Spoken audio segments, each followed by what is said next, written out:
ई अध्यापक आपका स्वागत करता है। नमस्कार प्यारे बच्चों, कैसे हैं आप। आज मैं लेकर आई हूँ आपकी पाठ्य पुस्तक का अध्याय 12 कंचा। शुरू करने से पहले आपसे गुजारिश है, मेरे चैनल को सब्सक्राइब करें, लाइक करें और शेयर करें। मुझे आपके सपोर्ट की ज़रूरत है। तो चलिए शुरू करते हैं। वह नीम के पेड़ की घनी छांव से होता हुआ सियार की कहानी का मज़ा लेता आ रहा था। हिलते डुलते उसका बस्ता दोनों तरफ झूमता खनकता था। बस्ता मीन्स उसका स्कूल बैग। स्लेट कभी छोटी शीशी से टकराती तो कभी पेंसिल से। तो शीशी मीन्स होता है स्मॉल बॉटल, जो थी वो टकरा रही थी। यूँ वह सब बस्ते के अंदर टकरा रहे थे, मगर वह कुछ न कुछ सुन रहा था, न कुछ देख रहा था। उसका पूरा ध्यान कहानी पर केंद्रित था। कैसी मज़ेदार कहानी है, कौए और सियार की। तो वो क्रो और वुल्फ की एक स्टोरी जो है उसको रीड कर रहा है। सियार कोए से बोला, प्यारे कोए, एक गाना सुनाओ ना, तुम्हारा गाना सुनने के लिए मैं तरस रहा हूँ। कोए ने गाने के लिए मुंह खोला तो रोटी का टुकड़ा जमीन पर गिर पड़ा। सियार उसे उठाकर 9-2-11 हो गया। 9-2-11 एक मुहावरा है, मतलब तेजी से भाग जाना। वह जोर से हंसा, बुद्धू कौआ। वह चलते चलते दुकान के सामने पहुंचा। वहां अलमारी में कांच के बड़े जार कतार से रखे हुए थे। जार बोलते हैं इस टाइप की बिग बॉटल जो होती है ग्लास की बनी हुई। उसमें चॉकलेट, पिपरमेंट और बिस्किट थे। उसकी नज़र उनमें से किसी पर नहीं पड़ी। क्यों देखे, उसके पिताजी ये चीज़ें बराबर ला देते हैं। तो वो एक शॉप के ऊपर गया जहाँ पे ये सब जार थे, लेकिन इनमें जो चॉकलेट टॉफ़ी थी उनकी साइड उसकी निगाह नहीं गई। फिर भी एक नए जार ने उसका ध्यान आकृष्ट किया। वह कंधे से लटकते हुए बस्ते का फीता एक तरफ हटाकर उस जार के सामने खड़ा होकर टुकुर टुकुर ताकता रहा। नया नया लाकर रखा गया है, उससे पहले उसमें वह चीज़ यहाँ नहीं देखी। तो इस तरह से एक न्यू पॉट या जार जो है उसकी साइड उसका ध्यान गया। अब देखिए उस जार के अंदर क्या है। पूरे जार में कंचे हैं, हरी लकीर वाले बढ़िया सफ़ेद गोल कंचे, बड़े आंवले जैसे। कितने खूबसूरत हैं। अब तक ये कहाँ थे? शायद दुकान के अंदर। अब दुकानदार ने दिखाने के लिए बाहर रखा होगा। उनके देखते देखते जार बड़ा होने लगा। वह आसमान से बड़ा हो गया तो वह भी उसके भीतर आ गया। वहाँ और कोई लड़के तो नहीं था, फिर भी उसे वही पसंद था। छोटी बहन के हमेशा के लिए चले जाने के बाद वह अकेला ही खेलता था। वह कंचे चारों तरफ बिखेरता मज़े में खेलता रहता। तभी एक आवाज़ आई। तो इस तरह से लड़का जो है वो जार देखने में इतना मगन हो गया कि उसको जार ही अपने से बड़ा होता हुआ दिखाई दिया और फिर वो जार के अंदर चला गया। अचानक से उसे एक आवाज़ आई। किसकी आवाज़? लड़के, तू उस जार को नीचे गिरा देगा। वह चौंक उठा। जार अब छोटा बनता जा रहा था। छोटे जार में हरी लकीर वाले सफ़ेद गोल कंचे, छोटे आंवले जैसे। सिर्फ 2 जने वहाँ हैं, वह और बूढ़ा दुकानदार। दुकानदार के चेहरे पर कुछ चिड़चिड़ाहट थी। मैंने कहा ना, जो चाहते हो वह मैं निकाल कर दूंगा। वह उदास हो अलग खड़ा हो गया। क्या कंचा चाहिए? दुकानदार ने जार का ढक्कन खोलना शुरू किया। उसने निषेध में सिर हिलाया। निषेध में मतलब उसने मना करते हुए सिर को हिलाया। तो फिर सवाल खूब रहा, क्या उसे कंचे चाहिए? क्या चाहिए? उसे खुद मालूम नहीं। जो भी हो, उसे कंचे को छूकर देखा। जार को छूने पर कंचे का स्पर्श करने का एहसास हुआ। अगर वह चाहता तो कंचा ले सकता था। लिया होता तो स्कूल की घंटी सुनकर वह बस्ता थामे हुए दौड़ पड़ा। तो उसको स्कूल की जो बेल है वो रिंग होते हुए सुन गई, तो वो वहाँ से भाग गया। देर से पहुँचने वाले लड़कों को पीछे बैठना पड़ता। उस दिन वही सबके बाद पहुँचा था, इसीलिए वह चुपचाप पीछे की बेंच पर बैठ गया। सब अपनी अपनी जगह पर हैं। रामन अगली बेंच पर है। वह रोज़ समय पर आता है। तीसरी बेंच के आखिर में मल्लिका के बाद अम्बू बैठी है। जॉर्ज दिखाई नहीं पड़ता। लड़कों के बीच जॉर्ज का सबसे अच्छे कंचे का खिलाड़ी है। कितना भी बड़ा लड़का उसके साथ खेले, जॉर्ज को से मात खाएगा। हारने पर यूं ही विदा नहीं हो सकता। हारे हुए को अपनी बंद मुट्ठी ज़मीन पर रखनी होगी। तब जॉर्ज कंचे चलाकर बंद मुट्ठी के जोड़ों की हड्डी तोड़ता। जॉर्ज क्यों नहीं आया? अरे हाँ, जॉर्ज को बुखार है ना, उसे रमन ने यह सूचना दी थी। उसने मल्लिका को सब बताया था। जॉर्ज का घर रमन के घर के रास्ते में पड़ता है। अप्पू कक्षा की तरफ ध्यान नहीं दे रहा है। मास्टर जी, उसने हड़बड़ी में पुस्तक खोलकर सामने रख ली। रेलगाड़ी का सबक था, मीन्स लेसन। जो सबक का मीन्स लेसन कौन सा है? रेलगाड़ी वाला। रेलगाड़ी रेलगाड़ी, पृष्ठ 37। घर पर उसने यह पाठ पढ़ लिया है। मास्टर जी बीच बीच में बेंच से मेज ठोकते हुए ऊंची आवाज में कह रहे हैं थे, बच्चों तुम में से कई ने रेलगाड़ी देखी होगी। उसे भाप की गाड़ी भी कहते हैं क्योंकि उसका यंत्र भाप की शक्ति से चलता है। भाप का मतलब पानी से निकलती भाप से है। तुम लोगों के घरों के चूल्हे में भी। तो इस तरह से ये लेसन जो है वो बहुत पहले का लिखा हुआ है। उस समय पे जो ट्रेन है वो स्टीम से चलती थी, उस टाइम ट्रेन का जिक्र हो रहा है। अप्पू ने सोचा उसने रेलगाड़ी देखी है, छुक छुक यही रेलगाड़ी है, वह भाप की गाड़ी का मतलब। मास्टर जी की आवाज़ अब कम ऊंची थी। वे रेलगाड़ी के हर एक हिस्से के बारे में समझा रहे थे। पानी रखने के लिए खास जगह है, इसे अंग्रेजी में बॉयलर कहते हैं। यह लोहे का बड़ा पीपा है, लोहे का एक बड़ा कांच का जार, उसमें हरी लकीर वाले सफ़ेद गोल कंचे, बड़े आंवले जैसे। जॉर्ज अब अच्छा होकर आ जाएगा, तब उससे कहेगा। उस समय जॉर्ज कितना खुश होगा। सिर्फ वे दोनों खेलेंगे और किसी के साथ खेलने नहीं देंगे। उसके चेहरे पर चौक का टुकड़ा आ गिरा। अनुभव के कारण वह उठकर खड़ा हो गया। मास्टर जी गुस्से में हैं।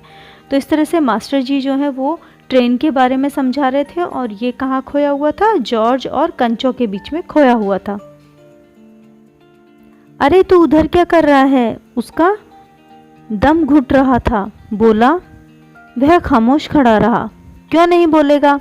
वे अप्पू के पास पहुंचे। सारी कक्षा सांस रोके हुए उसकी तरफ देख रही थी। उसकी घबराहट बढ़ गई तो मास्टर जी अब उसके पास आ गए। मैं अभी किसके बारे में बता रहा था? कर्मठ मास्टर जी ने उस लड़के का चेहरा देखकर समझ गए कि उसके मन में कुछ और चल रहा है। शायद उसने पाठ पर ध्यान दिया भी हो। अगर दिया है तो उसका जवाब उसके मन से बाहर ले आना है, इसी में उसकी सफलता है। हाँ हाँ बता, डरना मत। मास्टर जी ने देखा अप्पू की जबान पर जवाब था हाँ हाँ। वह कांपते हुए बोले, कंचा कंचा। वे सकपक आ गए। कक्षा में भूचाल आ गया। Stand up. मास्टर साहब की आंखों से चिंगारियां सुलग रही थी, मीन्स उनको गुस्सा आ रहा था। अप्पू रोता हुआ बेंच पर चढ़ गया। पड़ोसी कक्षा की टीचर ने दरवाजे से झांक कर देखा, फिर सम्मिलित हंसी। रोकने की पूरी कोशिश करने पर भी वह अपना दुख रोक नहीं सका और सुबकता रहा, मीन्स वो रोने लग गया। रोते रोते उसका दुख बढ़ता ही गया। सब उसकी तरफ देख देख कर उसकी हंसी उड़ा रहे थे। रमन, मल्लिका सब। बेंच पर खड़े खड़े उसने सोचा, दिखा दूंगा सबको जॉर्ज कौन है। दो जॉर्ज जब आए जॉर्ज के आने पर वह कंचे खरीदेगा। इनमें से किसी को वह खोलने के लिए नहीं बुलाएगा। कंचों को देखकर ये ललचाएंगे। इतना खूबसूरत कंचा, हरी लकीर वाले सफ़ेद गोल कंचे, बड़े आंवले जैसे। तब शक हुआ, कंचा मिले कैसे? क्या मांगने पर दुकानदार देगा? जॉर्ज को साथ लेकर पूछे तो नहीं तो दे तो इस तरह से वो कल्पना करने लगता है कि जब जॉर्ज आएगा तो वो क्या करेगा। किसी को शक हो तो पूछ लो। मास्टर जी ने उस घंटे का सबक समाप्त किया। क्या किसी को कोई शक नहीं है? अप्पू की शंका भी दूर नहीं हुई थी। वह सोच रहा था, क्या जॉर्ज के साथ चलने पर दुकानदार कंचा नहीं देगा? अगर खरीदना पड़े तो कितने पैसे लगेंगे? रमन ने मास्टर जी से सवाल किया और सवाल का जवाब मिला। अमनी ने शंका का समाधान कराया। कई छात्रों ने दोहराया, अप्पू क्या सोच रहे हो? मास्टर जी ने पूछा। पूछ लो ना, शंका क्या है? शंका ज़रूर है, मीन्स कोई डाउट है। शंका मीन्स कोई डाउट है तो तुम मुझसे पूछ सकते हो। क्या जॉर्ज को साथ ले चलने पर दुकानदार कंचे देगा? नहीं तो कितने पैसे के होंगे? क्या 5 पैसे में मिलेगा? 10 पैसे में? क्या सोच रहे हो? पैसे? क्या? कितने पैसे चाहिए? किसके लिए? वह सब कुछ नहीं बोला। तो इस तरह से वो किसके बारे में सोच रहा है? कंचे के बारे में। और मास्टर जी उससे रेलगाड़ी के लेसन के बारे में पूछना चाह रहे हैं। हरी लकीर वाले सफ़ेद गोल कंचे उसके सामने से फिसलने लगे। मास्टर जी ने पूछा, उसने क्या रेलगाड़ी के लिए? उसने सिर हिलाया। बेवकूफ़, रेलगाड़ी को पैसे में खरीद नहीं सकते, अगर मिले तो उसे लेकर क्या करोगे? वह खेलेगा, जॉर्ज के साथ खेलेगा। रेलगाड़ी नहीं, कंचा। चपरासी एक नोटिस लेकर आया। मास्टर जी ने कहा जो फीस लाए हैं वे ऑफिस में जाकर जमा करा दे। बहुत से छात्र गए। रमन तो जाते जाते अप्पू के पैर में चिकोटी भी काट ली, यानी पिंच कर लिया। उसने पैर खींच लिया। उसे याद आया उसे भी फीस जमा करानी है। पिताजी ने उसे 1.5 रुपया इसके लिए दिया है। उसने अपनी जेब टटोल कर देखा, 1 रुपये का नोट और 50 पैसे का सिक्का। वह बेंच से उतरा। किधर? मास्टर जी ने पूछा। उसके खंड से खुशी के बुलबुले उठे। फीस देनी है। फीस मत देना, मास्टर जी ने कहा। वह झिझकता रहा। On the bench. वह बेंच पर चढ़कर रोने लगा। क्या भविष्य में कक्षा में ध्यान से पढ़ेगा? ध्यान दूंगा। वह दफ्तर गया। दफ्तर में भीड़ थी। बच्चों एक एक करके आओ, क्लर्क बाबू बता रहे थे। लेकिन पहले मैं आया हूँ। तो इस तरह से वो फीस जमा कराने के लिए ऑफिस में जाता है जहाँ पर बहुत ही क्राउड है। मैं ही आया हूँ। मेरे बाकी पैसे? इस शोरगुल में अप्पू दूर खड़ा रहा। रमन ने फीस जमा कराई। मल्लिका ने। अब थोड़े से लड़के बचे थे। वह सोच रहा था जॉर्ज को साथ लेकर चल दूँ ना, शायद दे। नहीं तो कितने पैसे लगेंगे? 5 पैसे, 10 पैसे। हरी लकीर वाले गोल सफ़ेद कंचे। घंटी बजने में पर फीस जमा किए हुए सभी बच्चे उधर से चले गए। वह भी चला, मगर मानो नींद में जागकर चल रहा हो। क्या सब फीस पहले जमा करा चुके? कक्षा छोड़ने से पहले मास्टर जी ने पूछा। वह नहीं उठा।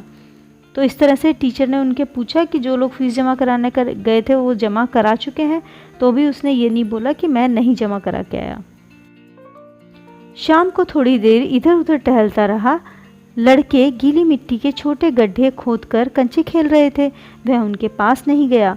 फाटक से सींचे थामे उसने सड़क की तरफ देखा। वहाँ उस मोड़ पर दुकान है। दुकान में अलमारी। बाहर खड़े खड़े छू सकेगा। अलमारी में शीशे के जार हैं। उनमें से एक जार में पूरा बस्ता कंधे पर लटकाए वह चलने लगा। दुकान नज़दीक आ रही थी। उसकी चाल में तेजी बढ़ी। वह अलमारी के सामने खड़ा हो गया। दुकानदार हंसा। उसे मालूम हुआ कि दुकानदार इसके इंतज़ार में है। वह भी हंसा। कंचा चाहिए ना? उसने सिर हिलाया। दुकानदार जार का ढक्कन जब खोलने लगा तब अप्पू ने पूछा, अच्छे कंचे हैं ना? तो इस तरह से वो कंचे लेने के लिए गया। बढ़िया, फर्स्ट क्लास कंचे। तुम्हें कितने कंचे चाहिए? कितने कंचे चाहिए? कितने कंचे चाहिए? कितने? उसने जेब में हाथ डाला। 1 रुपया 50 पैसे निकाले। उसने वह निकाल कर दिखाए। दुकानदार चौंका। इतने सारे पैसे के? सबके? पहले कभी किसी लड़के ने इतनी बड़ी रकम के कंचे नहीं खरीदे थे। इतने कंचों की ज़रूरत क्या है? वह मैं नहीं बताऊंगा। दुकानदार समझ गया। वह भी किसी ज़माने में बच्चा रहा था। उसके साथ ही मिलकर खरीद रहे होंगे। यही उसके लिए खरीदने आया होगा। वह कंचे खरीदने की बात जॉर्ज के सिवा और किसी को बताना नहीं चाहता था।